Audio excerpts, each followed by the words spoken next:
ಭಾವಿಸಿ ದೃಷ್ಟಿಯನ್ನು ನಾಸಿಕಾಗ್ರದಲ್ಲಿ ಇರಿಸಿ ಆತ್ಮವನ್ನು ಪರಮಾತ್ಮನಲ್ಲಿ ಅನುಸಂಧಾನಗೊಳಿಸಿ ಪಾರಮಾರ್ಥಿಕವಾದದನ್ನೇ ಬಯಸಿ ಎಲೆಮನೆಯೊಂದನ್ನು ರಚಿಸಿ ತಪಸ್ಸನ್ನಾಚರಿಸ್ತಾ ಇದ್ದೇನೆ.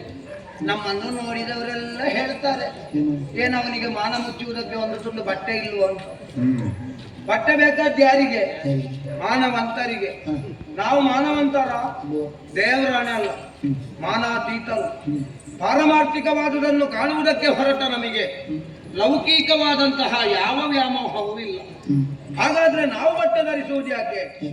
ನಮ್ಮನ್ನು ಕಾಣುವಂತಹ ನಿಮಗೆ ಯಾವ ವಿಕಾರಗಳು ಬರಬಾರದು ಎನ್ನುವ ಕಾರಣಕ್ಕೆ. ಆದರೂ ಅಣಕಿಸುವವರು ಅಣಕಿಸ್ತಾರೆ. ಮತ್ತೊಂದು ಮಾತು ಹೇಳಿಯೋ, ಬ್ರಹ್ಮದೇವನ ಸೃಷ್ಟಿಯಲ್ಲಿ ಅದೆಷ್ಟೋ ಲಕ್ಷ ಕೋಟಿ ಜೀವರಾಶಿಗಳುಂಟು. ಅದರಲ್ಲಿ ಒಂದು ಮಾನವ ಜನ್ಮ.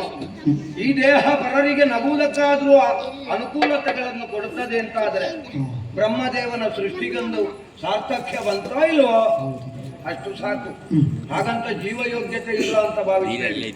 ಪ್ರಪಂಚದಲ್ಲಿ ನಡೆಯಬಹುದಾದಂತಹ ಎಲ್ಲಾ ಯಾಗ ಯಜನಾದಿಗಳಿಗೆ, ಉತ್ತಮವಾದ ಯಾಗ ಯಜನಾದಿಗಳಿಗೆ ಪ್ರಧಾನ ಹೋತ್ರನಾಗಿ ಈ ಮಹೋದಯನೇ ಹೋಗಬೇಕು ಎನ್ನುವ ಹಾಗೆ ಎಲ್ಲವರು ಬಯಸ್ತಾರೆ. ಹಾಗಂತ ಎಲ್ಲ ಕಾರ್ಯಕ್ರಮಕ್ಕೆ ಹೋಗ್ಲಿಕ್ಕೆ ಆಗುದಿಲ್ಲ. ನಿನ್ನೆ ಕೂಡ ಕಾರ್ಯಕ್ರಮ ಇತ್ತು, ನಾಳೆಯೂ ಉಂಟು, ಇವತ್ತು ಇತ್ತು, ಹೋಗ್ಲಿಕ್ಕೆ ಆಗುದಿಲ್ಲ. ನಮಗೆ ಇಲ್ಲಿದ್ದೇ ಹೆಚ್ಚಾಗ್ತದೆ, ಆಯ್ತಾ? ಹಾಗೆ ಆಹ್ನಿಕವನ್ನೆಲ್ಲ ಪೂರೈಸಿ ಹೊರಗಡೆ ಕೂತಿದ್ದ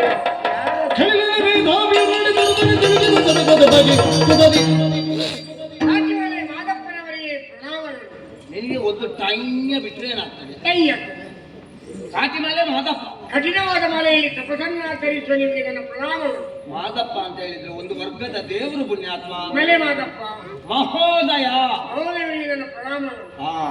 ಬಾಲ ಕುಮಾರ, ನಿನ್ನನ್ನು ಕಂಡ ನೆನಪೇ ನನಗಾಗೋದಿಲ್ಲ. ನಾನು ಹಾಗೆ ಯಾರಿಗೂ ಸಿಗುವುದಿಲ್ಲ. ನಾನು ಆಯ್ತು, ನನ್ನ ಕೆಲಸ ಆಯ್ತು, ಪೂರೈಸಿಕೊಂಡು ಮತ್ತೆ ಹುಡುಕಿದ್ರು ಸಿಗುವುದಿಲ್ಲ. ನಾನು ಹೋಗಿ ಆಗಿರ್ತದೆ. ನಾನು ಕೂಡ ಹಾಗೆ.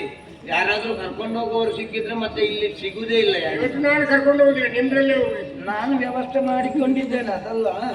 ಇದು ಹೊಸ ಮುಖ. ಶರೀರ ಹಳೆತ, ದೇಹದಲ್ಲಿ ನೆರಿಗೆ ಬಿದ್ದಾಗೆ ಕಾಣ್ತದ. ಹಾಗಲ್ವ? ಇಷ್ಟರವರೆಗೆ ಕಂಡರಿದವ ನಾನಲ್ಲ. ಆಗಲಿ. ಎತ್ತನಿಂದ ಸೈಂದ ನಿಜಯಂಗೈದೆ. ಈಗ ಹೂ ಬಿಡುವುದಷ್ಟು ಬೀಜ ಕೊಯ್ಯುವುದೆಲ್ಲಿಂದ? ಎತ್ತನಿಂದ ಸೈಂದ ಐತಂದೆ. ನೈತಂದಲ್ಲ, ಐತಂದೆ. ಕಾರ್ಯಕ್ಕೆ ಬಂದೆಯ? ಹೌದು, ನಿಮ್ಮ ಕಾರ್ಯಕ್ಕಾಗಿ ಬಂದೆ. ಕಾರ್ಯಾರ್ಥಿಯಾಗಿ ಬಂದೆಯ? ನಿಮ್ಮ ಕಾರ್ಯಾರ್ಥಿಯಾಗಿಯೇ ಬಂದೆ. ಏನು ಬಾಲ? ಉಸಿರು ಬಾಲ, ಉಸಿರು ಬಾಲ, ಉಸಿರು ಬಾಲ. ಮುನಿವರ್ಯ, ತೆರೆಯಲ್ಲಿ ಒಳ್ಳೆ ಹೆಸರನ್ನು ಗಳಿಸಿದ ಮಹಾವಾಗ್ಮಿಗಳು, ಮಹಾ ತಪಸ್ವಿಗಳಂತ ವಿಶ್ವಾಮಿತ್ರರ ಪಟ್ಟದ ಶಿಷ್ಯ. ಹೌದು. ನೀನು ಗುರು ಅಲ್ವಾ? ಅಪ್ಪ, ಇನ್ನು 2 ವರ್ಷ ಯೋಚನೆ ಇಲ್ಲ. ಆಗ ಮಂದಿರ ಪೂರ್ತಿ ಆಗ್ತದ? ನಾನು ಪಟ್ಟದ ಶಿಷ್ಯನ. ಈಗಾಗಲೇ ಅಯೋಧ್ಯೆಯ ಸತ್ಯವ್ರತರು ಶಾಪಗ್ರಸ್ತರಾಗಿದ್ದರಿಂದ 99 ಯಾಗಗಳು ಮುಗಿದಿದೆ. ಇನ್ನು 100ನೇ ಯಾಗಕ್ಕೆ ಎಲ್ಲವೂ ತಯಾರಿ ನಡೀತದೆ. ಅವರ ಯಜಮಾನತ್ವದಲ್ಲಿ ನಮ್ಮ ಗುರುಗಳ ಪೌರೋಹಿತ್ಯದಲ್ಲಿ ನಡೆಯುವ ಯಾಗಕ್ಕೆ ತಾವು ಸಕ್ರಿಯವಾಗಿ ಒಂದು ಭಾಗವಹಿಸಬೇಕಾಗಿ ಕಳಕಳಿಯ ವಿನಂತಿ.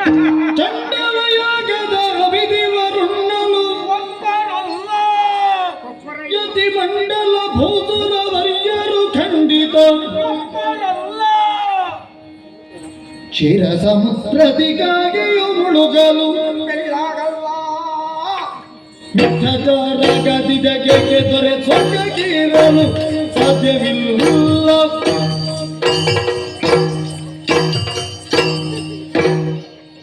ದಯವಿಟ್ಟು ತಪ್ಪು ತಿಳಿಬೇಡಿ. ಯಾಕೆ? ವೈಶಾಖ ಮಾಸದಲ್ಲಿ ನೀರು ಹಾಕದೆ ಒಳಗೆ ಹೋಗಿರುವ ಬಸಳೆ ದಂಟಿನಂತಿರುವ ನಿಮ್ಮ ಸಂಪೂರ್ಣ ಕಾಲಗಳಲ್ಲಿ ಪುಟ್ಟ ಪುಟ್ಟ ಹೆಜ್ಜೆಯನ್ನು ಹಾಕ್ತಾ ಹೋಗುವಾಗ ನಿಮ್ಮ ದೇಹದ ಮಾಂಸ ಖಂಡಗಳು ಎಲ್ಲಿ ಉದುರಿ ಬೀಳ್ತವೆ ಅನ್ನೋ ಕಾರಣಕ್ಕಾಗಿ ಹಿಡಿಯಲು ಬರ್ತಿದ್ದೀರಿ. ದಯವಿಟ್ಟು ತಪ್ಪು ತಿಳ್ಕೊಳ್ಬೇಡಿ. ಬಾಲ, ಕುಮಾರ, ಆ ಮಾಂಸಖಂಡದ ಬಗ್ಗೆ ಅತಿಯಾದ ನಿರೀಕ್ಷೆ ಇಟ್ಟುಕೊಳ್ಬೇಡ. ಅದು ಬೀಳುವುದಿದ್ರೆ ಈಗಲ್ಲ, ಒಂದು 10 ವರ್ಷಕ್ಕಿಂತ ಹಿಂದೆ ಬೀಳ್ಬೇಕಿತ್ತು. ಎಷ್ಟು ಗಂಭೀರ ಪರಿಸ್ಥಿತಿ ಇತ್ತ? ಆಗಲೇ ಬೀಳಲಿಲ್ಲ, ಇನ್ನು ಬೀಳ್ಲಿಕ್ಕಿಲ್ಲ. ಹಾಗಾದ್ರೆ ಮುಂದಿನ ವರ್ಷ ನಿಮಗೆ ಮೃತ್ಯುಂಜಯ ಪ್ರಶಸ್ತಿಯನ್ನು ಘೋಷಿಸಲಾಗುವುದು. ನೋಡುವ, ಯಾವುದಾದ್ರೂ ಒಂದು ಸಿಕ್ಕೀತು. ಏನದು? ತನ್ನ ಅಸ್ತಿತ್ವವನ್ನು ಸಾಬೀತುಪಡಿಸ್ತಾ ಇದ್ದಾರೆ. ಈಗಲೂ ನಾವು ಹಾಗೆ ಇದ್ದೇವೆ. ಮಗು ಮಗು, ಜೀವನದಲ್ಲಿ ಯಾವನೇ ಒಬ್ಬ ವ್ಯಕ್ತಿಯೂ ಕೂಡ ಉನ್ನತವಾದಂತಹ ಪಥವನ್ನು ಸೇರಬೇಕು ಅಂತ ಆದ್ರೆ ಹಿಂದೆ ಒಬ್ಬ ಗುರು ಬೇಕು, ಹೌದು, ಮುಂದೆ ಒಂದು ಗುರಿ ಬೇಕು. ಮುಂದೆ ಗುರಿ ಬೇಕೇ ಬೇಕು. ನಿನಗೆ ತುಂಬಾ ದೊಡ್ಡದು ಬೇಕು ಅಂತ ಇಲ್ಲ. ಕೆಲವರಿಗೆ 5 ಕಾಲು, ಕೆಲವರಿಗೆ 5 ಮುಕ್ಕಾಲು. ನನ್ನ ವಿಷಯ ಮಾತಾಡಿದ್ರೆ ಜಾಗ್ರತೆ. ಬೇರೆಯವರು ಈಗ ನಿನ್ನ ಗುರು ವಿಶ್ವಾಮಿತ್ರ. ಹೌದು. ವಿಶ್ವಾಮಿತ್ರನ ಗುರು ಯಾರು ಗೊತ್ತಿಲ್ಲ ಎನ್ನುವುದು ನನ್ನ ಪ್ರಶ್ನೆಗೆ ಉತ್ತರ ಅಲ್ಲವಲ್ಲ. ನಾನು ಕೇಳಲಿಲ್ಲವಲ್ಲ. ಕೇಳಲಿಲ್ಲ ಎನ್ನುವುದು ನನಗೆ ಉತ್ತರ ಆಗುವುದಿಲ್ಲಲ್ಲ. ನನಗೆ ಅಗತ್ಯವೇ ಬೀಳಲಿಲ್ಲಲ್ಲ. ಅಗತ್ಯ ಬೀಳಲಿಲ್ಲ ಎನ್ನುವುದು ನನ್ನ ಪ್ರಶ್ನೆಗೆ ಉತ್ತರವೇ ಅಲ್ಲ. ನಮ್ಮ ಮಠದಲ್ಲಿ ಬೇಕಾದ ಆಸನದ ವ್ಯವಸ್ಥೆ ಉಂಟು, ವಸನದ ವ್ಯವಸ್ಥೆ ಉಂಟು, ಹಾ. ಬೇಕಾದ ವಿದ್ಯಾರ್ಥಿನಿಗೆ ಬೇಕಾದ ವಿಷಯಗಳು ಸಿಗ್ತದೆ. ಹಾ. ಹಾಗಾಗಿ ಅದೆಲ್ಲ ಇರುವಾಗ ನನಗೆ ಬೇರೆ ಅಧಿಕ ಪ್ರಸಂಗ ಯಾಕೆ ಸ್ವಾಮಿ? ನಮ್ಮ ಸನಾತನ ಪ್ರಪಂಚದಲ್ಲಿ ನಡೆಯುತ್ತಾ ಇರುವಂತಹ ದೊಡ್ಡ ತಪ್ಪು ಯಾವುದು ಕೇಳಿದ್ರೆ ಇದೆ. ಹಾ. ನನ್ನ ಮನೆ, ಹಾ. ನನ್ನ ಹೆಂಡತಿ, ನನ್ನ ಮಕ್ಕಳು, ನನಗೆ ಬೇಕಾದಷ್ಟುಂಟು, ದೇಶದಲ್ಲಿ ಯಾರು ಏನು ಹೇಗೆ ಬೇಕಾದ್ರೂ ಸಾಯ್ಲಿ ಎನ್ನುವಂತಹ ಮನೋಸ್ಥಿತಿ. ಮತ್ತೊಬ್ಬನ ನೈತಿಕತೆಯನ್ನು ನಾವು ಪ್ರಶ್ನಿಸದೆ ಉಳಿಯುವುದೇ ಜೀವನದಲ್ಲಿ ನಾವು ಮಾಡುವ ಅಕ್ಷಮ್ಯ ಅಪರಾಧ. ನಮ್ಮ ನೈತಿಕತೆಯೇ ಸರಿ ಇಲ್ಲದ ಮೇಲೆ ಇನ್ನೊಬ್ಬರ ನೈತಿಕತೆಗೆ ಕೈ ಹಾಕಿ ಪ್ರಯೋಜನವಾದ್ರೆ ಏನು ಸ್ವಾಮಿ? ನಮ್ಮ ನೈತಿಕತೆ ಅಂತ ನನ್ನದು ಸೇರಿಸಬೇಡ. ನನ್ನದು ಸರಿ ಉಂಟು, ನಿನ್ನದು ಮಾತ್ರ ಸರಿ ಇಲ್ಲ. ನನ್ನೇ ಸರಿ ಇಲ್ಲ ಆಯ್ತಲ್ಲ. ಗುರುಪೀಠದಲ್ಲಿರುವವನೇ ಅಹುದಾಗಿದ್ರು ಕೂಡ ಹಾ. ಮಾಡಿದ್ದು ತಪ್ಪು ಅಂತ ಆದ್ರೆ ಪ್ರಶ್ನಿಸಲೇಬೇಕು. ಆಯ್ತು, ಪ್ರಶ್ನಿಸುವ. ಈಗ ನಿನ್ನ ಗುರು ಯಾವ ಜಾತಿ? ನಮ್ಮ ಗುರು ಯಾವ ಜಾತಿ? ನಮ್ಮ ಗುರು ಬ್ರಾಹ್ಮಣ. ಯಾರು ಹೇಳಿ? ಹೌದು. ಅಲ್ವಾ? ಹಾ? ಅಲ್ಲ, ಹೌದಾ? ಅವ ಕ್ಷಾತ್ರೆ. ಹೌದಾ? ಅವ ಯಾರ ಮಗ ಗೊತ್ತುಂಟ? ಯಾರ ಮಗ? ಗಾದಿಯ ಮಗ. ಗಾಂಧಿಯ ಮಗ. ಗಾಂಧಿಯ ಮಗ ಅಲ್ಲ, ಗಾದಿಯ ಮಗ. ವಿಶ್ವರಥ ನಾಮಕನಾದಂತಹ ಕುಶಿಕ ಒಂದು ಹೊತ್ತಿಗೆ ವಸಿಷ್ಠರ ಜೊತೆಯಲ್ಲಿ ವಾಗ್ವಾದವನ್ನು ಮಾಡಿ ದಿಗ್ಬಲಂ ಕ್ಷಾತ್ರೇಯ ಬಲಂ ಬ್ರಹ್ಮತೇಜೋ ಬಲಂ ಬಲಂ ಬಲಂ ಬಲಂ ಶುಂಡಂ ಬಲಂ ಎನ್ನುವ ಹಾಗೆ ಬಗೆದು ಕ್ಷಾತ್ರವನ್ನು ಬಿಟ್ಟ. ಬ್ರಾಹ್ಮಣ್ಯ ಅವನಿಗೆ ದೊರಕಿದ? ಇಲ್ವಾ? ದೊರಕುವಂತದ್ದ ಅಲ್ವಾ? ಈಗ ಬಯಸಿದವರಿಗೆಲ್ಲ ಬ್ರಾಹ್ಮಣ್ಯ ಬೇಕು ಅಂತಾದ್ರೆ ಹಾಗಾದ್ರೆ ಬ್ರಾಹ್ಮಣ್ಯಕ್ಕೆ ಯೋಗ್ಯತೆ ಇಲ್ವಾ? ಮಠದಲ್ಲಿ ಜಪ ತಪಾದಿಗಳು ನಡೀತದೆ, ಹೋಮ ಹವನಾದಿಗಳು ನಡೀತದೆ, ಬೇಕಾದಷ್ಟು ಬ್ರಾಹ್ಮಣರೆಲ್ಲ ಬಂದು ಅವರ ಕಾಲಿನ ಆಶೀರ್ವಾದವನ್ನು ಪಡ್ಕೊಳ್ತಾ ಇದ್ದಾರೆ. ಅದಕ್ಕೆ ಬೆಲೆ ಇಲ್ವಾ? ಆ ಕಾರಣದಿಂದ ಅವ ಬ್ರಾಹ್ಮಣ ಆಗುವುದಕ್ಕೆ ಸಾಧ್ಯ ಇಲ್ಲ ಪುಣ್ಯಾತ್ಮ. ಹೌದಾ? ಏನು ಬ್ರಾಹ್ಮಣ್ಯ ಅಂತ ಹೇಳಿದ್ರೆ ಏನು? ಬ್ರಹ್ಮನ ಮುಖದಿಂದ ಆವಿರ್ಭಾವಗೊಂಡದ್ದು ಬ್ರಾಹ್ಮಣ್ಯ. ಜನ್ಮನೇ ಜಾಯತೆ ಜಂತು ಕರ್ಮಣೆ ಜಾಯತೆ ಬ್ರಾಹ್ಮಣ ದ್ವಿಜ ಎನ್ನುವ ಹಾಗೆ ಮಾತಿರುವುದು. ಆಚರಿಸುವಂತಹ ಕರ್ಮದಿಂದ ಅವ ಬ್ರಾಹ್ಮಣ ಅನ್ನಿಸಲ್ಪಡುವುದು. ನಾವು ಹೇಳಿಕೊಂಡು ಹೋಗುದಲ್ಲ ನಾನು ಬ್ರಾಹ್ಮಣ ನಾನು ಬ್ರಾಹ್ಮಣ ಅಂತ.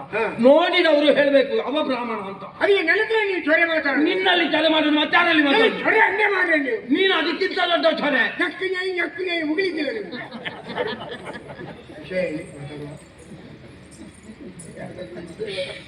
ಷಟ್ಕರ್ಮಗಳನ್ನು ಆಚರಿಸುವಂತಹ ಯೋಗ ಯೋಗ್ಯತೆ ಬ್ರಾಹ್ಮಣನಾದವನಿಗೆ ಬರ್ತದೆ. ಷಟ್ಕರ್ಮ ಯಾವುದೆಲ್ಲ ಅದು ಅಗತ್ಯ ಉಂಟ. ಈಗ ಬೇಕಾದ್ದು ಒಂದು ತಲೆಗೆ ಹೋಗುದಿಲ್ಲ, ಬೇಡದ್ದು ಎಷ್ಟು ಕೂಡ ಉಂಟು. ನೀವು ಹಾಗೆಲ್ಲ ಸ್ವಾಮಿ, ನಾವು ಮಾತಾಡ್ತಾ ಕೆಲವು ವಿಷಯಗಳು ಮರೆತು ಹೋಗುದಂತ ಸಂದರ್ಭದಲ್ಲಿ ಅಲ್ವೇ? ನನಗೆ ಮರ್ತೋಗಿದೆ ಅಂತ ಯಾರು ಹೇಳಿದ್ದು? ಅದಲ್ಲ ವಿಷಯ ನಾನು ಹೇಳಿ. ಈ ಲೋಕದಲ್ಲಿ ಕೆಲವರೆಲ್ಲ ಇರ್ತಾರೆ, ಕೆಲವರಿಗೆ ಗೊತ್ತುಂಟು ಅನ್ನೋದು ಗೊತ್ತಿಲ್ಲ, ಕೆಲವರಿಗೆ ಗೊತ್ತಿಲ್ಲ ಅನ್ನೋದು ಗೊತ್ತುಂಟು.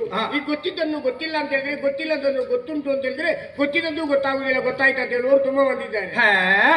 ಹೇಳುವುದಕ್ಕೆ ತೊಂದರೆ ಇರುವ ತೊಂದರೆ ಆದರೆ ಹೇಳುವುದಕ್ಕೆ ತೊಂದರೆ, ಹೇಳುವುದಕ್ಕೆ ತೊಂದರೆ ಇರದ ತೊಂದರೆ ಆದರೆ ಹೇಳುವುದಕ್ಕೇನು ತೊಂದರೆ? ಮಂಡೆಗೆ ತೊಂದರೆ ಕೌಚ ಹಾಕಬೇಕು. ಅದು ನಿನ್ನ ಮಂಡೆಗೆ. ಯಜನ ಯಾಜನ, ಅಧ್ಯಯನ ಅಧ್ಯಾಪನ, ದಾನ ಪ್ರತಿಗ್ರಹಣ, ಈ ಯೋಗ್ಯತೆ ಇರುವುದು ಬ್ರಾಹ್ಮಣನಾದವನಿಗೆ ಮಾತ್ರ. ಸರಿ, ಇದರಲ್ಲಿ ಬ್ರಾಹ್ಮಣ ಯಾರು? ವಿಶ್ವಾಮಿತ್ರರು. ಹೇಗೆ ಬ್ರಾಹ್ಮಣ?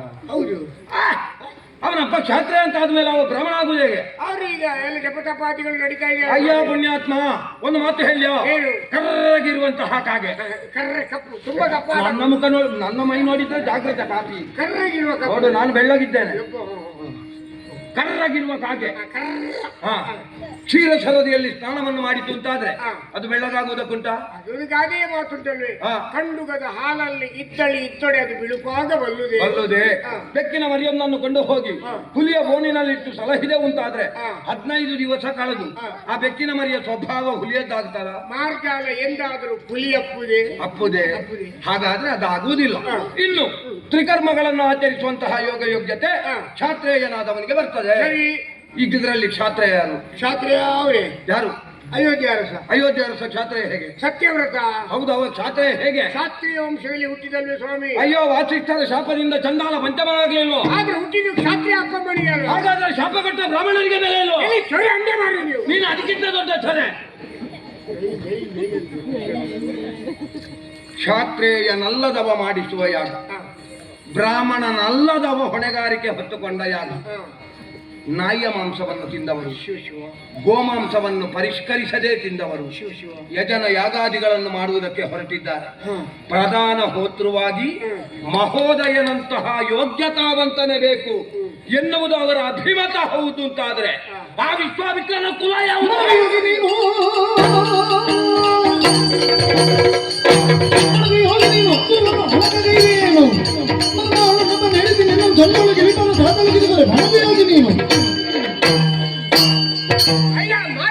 ಮಾದಪ್ಪ ನಿನ್ನಪ್ಪ ಮಾದಪ್ಪ ಮಹೋದಯ ನಾಲಿಗೆ ಬರುದಿಲ್ವಾ? ಏನ್ ಬೇಕಾದ್ರೆ ಮಾತಾಡಿ, ನಮ್ಮ ಗುರುಗಳ ಬಗ್ಗೆ ಮಾತ್ರ ಮಾತಾಡಿ. ಎಂತದ ನಿನ್ನ ಗುರು? ನಮ್ಮ ಗುರುಗಳ ಕುಲದ ಬಗ್ಗೆ ಪ್ರಶ್ನೆ ಮಾಡ್ತಾ ಇದ್ದೀರಿ. ಹೌದು. ಒಂದು ಮಾತು ಗೊತ್ತಿಲ್ಲ ನಿಮಗೆ? ಏನು? ಕುಲವೆಂದು ಹೊಡೆದಾಡದಿರಿ. ಕುಲ ಯಾವುದೋ ಸತ್ಯ ಸುಖವುಳ್ಳ ಜನರಿಗೆ ಕೆಸರಲು ಪುಟ್ಟಲು ಅದ ತಂದು ಬಿಸದ ರಾಮನಿಗೆ ಅರ್ಪಿಸಲಿಲ್ಲವೇ? ನಿಮ್ಮ ಕುಲದ ನೆಲೆ ಏನಾದ್ರೂ ಬಲ್ಲಿರ? ನನ್ನ ಕುಲ ಎನ್ನುವುದು ಪ್ರಪಂಚದಲ್ಲಿ ಪ್ರಶ್ನಾತೀತ. ಈಗ ಪ್ರಶ್ನೆಯಾಗಿರುವುದು ನಿನ್ನ ಗುರುವಿನ ಕುಲ. ಗುರುಗಳು ಮನಸ್ಸು ಮಾಡಿರುವ ಒಬ್ಬ ವ್ಯಕ್ತಿಯನ್ನು ಎಷ್ಟು ಎತ್ತರಕ್ಕೇರಿಸಬಲ್ಲ ಸಾಮರ್ಥ್ಯ ಅವರಲ್ಲಿಟ್ಟು, ಅದೇ ಅವರ ಮನಸ್ಸಿಗೆ ನೋವಾದರೆ ಎತ್ತರಕ್ಕೇರಿದ ವ್ಯಕ್ತಿಯನ್ನು ಸಾಮರ್ಥ್ಯದಲ್ಲಿ ಪ್ರಪಂಚಕ್ಕೆ ತಳ್ಳಬಲ್ಲಂತ ಸಾಮರ್ಥ್ಯ ನಮ್ಮ ಗುರುಗಳಿಗುಂಟು. ಅವರ ಯೋಗ್ಯತೆ ಬಗ್ಗೆ ನೀವು ಹೇಳುವುದು ನನಗೆ ಗೊತ್ತಾಗುತ್ತದೆ, ನನಗೆ ಅರ್ಥ ಆಗುತ್ತದೆ. ನೀ ಹೇಳುವುದೇನು? ನಿನ್ನ ಗುರುವಿಗೆ ಎಲ್ಲವರನ್ನು ಉದ್ಧರಿಸುವಂತಹ ಸಾಮರ್ಥ್ಯ ಉಂಟು ಅಂತಲ್ವಾ? ಹೌದು. ಇಷ್ಟು ವರ್ಷದಲ್ಲಿ ನಿನ್ನನ್ನು ಉದ್ದ ಮಾಡಲಿಕ್ಕೆ ಆಗಲಿಲ್ಲ. ಅವ ಇನ್ನು ಉದ್ಧಾರ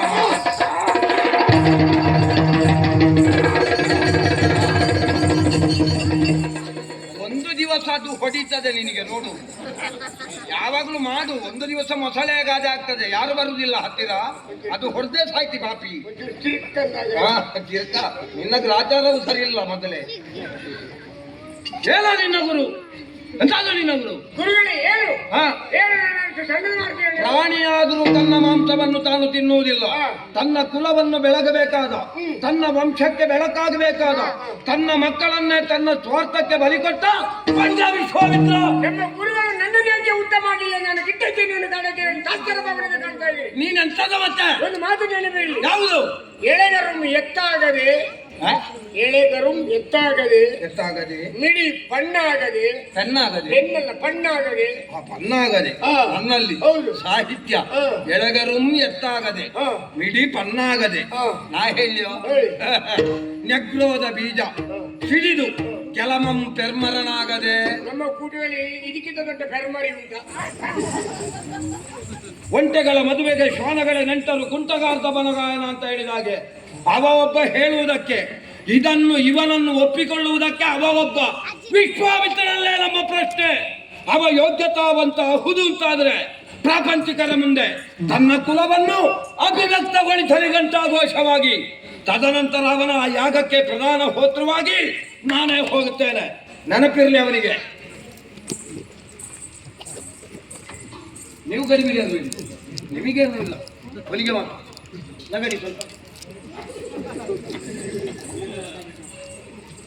ನಗಿ ಸ್ವಲ್ಪ.